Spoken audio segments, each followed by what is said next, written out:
آپ کسی عزیز کے لیے، کسی مرحوم کے لیے یا اپنے ماں باپ کے لیے اِیصال ثواب کرنا چاہتے ہیں تو اِیصال ثواب کے کئی طریقے ہیں اور کئی چیزوں کا ثواب آپ انہیں پہنچا سکتے ہیں۔ آپ قرآن پاک کی تلاوت کر کے اس کا ثواب بھی اپنے مرحومین کو پہنچا سکتے ہیں۔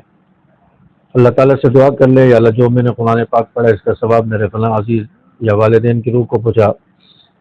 اسی طرح صدقہ جاریہ کے جو کام ہیں، جیسے مسجد بنوانا، مدرسہ بنوانا، یا ان کی تعمیر میں کچھ حصہ ملا دینا، یا کسی کو کھانا کھلا دینا، کسی مستحق کو کپڑے دے دینا، صدقہ دے دینا، اس کا ثواب بھی آپ اپنے مرحومین کو پہنچا سکتے ہیں۔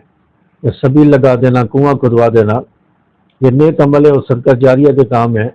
جب تک یہ کام چلتا رہے گا تو آپ کے مرحومین کو ثواب پہنچتا رہے گا۔ تو اِیصال ثواب کے کئی مصارف ہیں، کئی طریقے ہیں۔ ان طریقوں کو اختیار کر کے آپ اپنے مرحومین کو ثواب پہنچا سکتے ہیں۔ ویڈیو پسند آئی ہو تو اس کو لائک کیجیے، شیئر کیجیے، چینل کو بھی سبسکرائب کر لیجیے۔ السلام علیکم ورحمۃ اللہ۔